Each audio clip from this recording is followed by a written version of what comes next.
So, in order for me to tell this story properly, I need us all to agree on a certain premise, which is that 19-year-olds are assholes.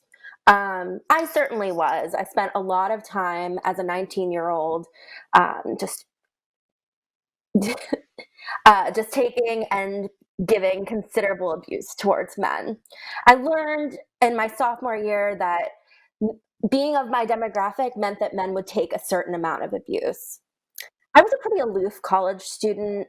For example, I woke up one morning and I found out through email that I was the president of the Italian club, which was a little confusing because I am not, nor have I ever been Italian, but I liked pizza, so I figured I'd wing it.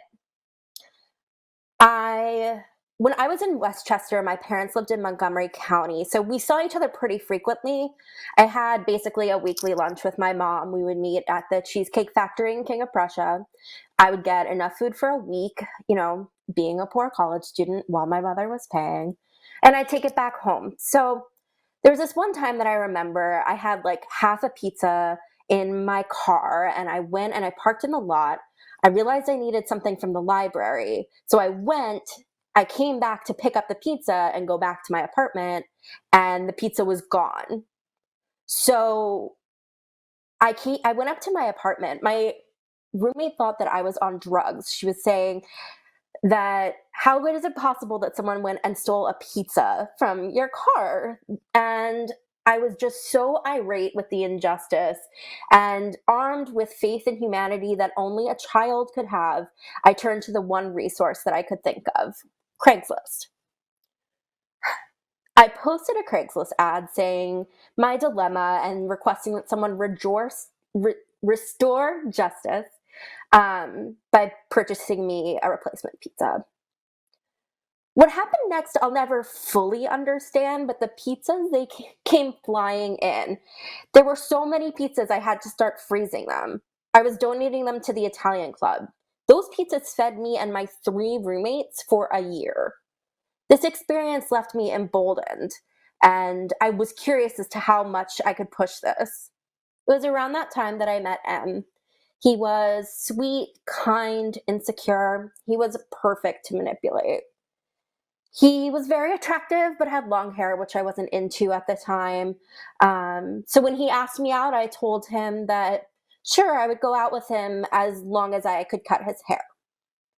Now, the question is, why did I do that? I'd never cut hair, my own or anyone else's.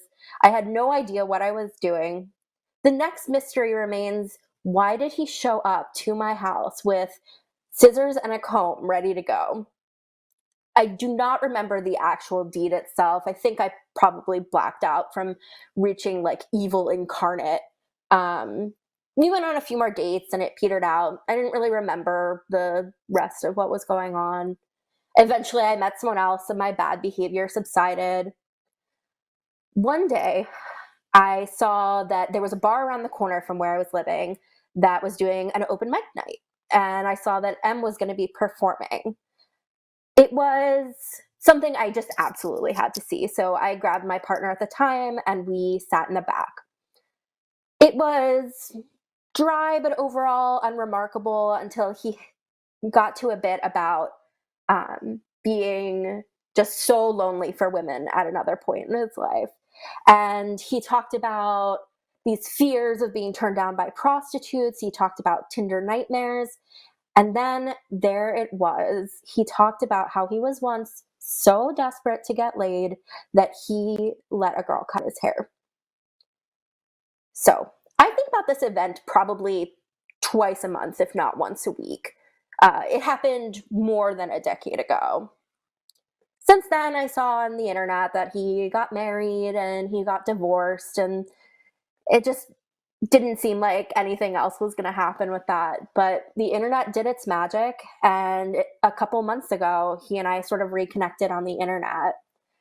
We went out on a date, and I told him that I saw the show, and then and we laughed, and I apologized. Um, I could now see his kindness and generosity as strengths. He told me that he often thought of our last date, about how he sensed that it would be the last time we would be together. And when he told me that, I said, God, I hope this isn't the last time I see you. But I never returned his calls, and I felt ashamed. More ashamed than the pizza thing, and more ashamed than cutting his hair. He was, at this point, the kind of person I wanted to be with. When I asked him about a second date, he pulled away. He said, there's stuff going on. He wasn't sure where he was going to be, just like life stuff. Um, I considered the generosity of a gentle rejection, the kindness of willingness to forgive and try again. I gave him his space, but I told him plainly, God, I hope that's not the last time I see you. Thank you.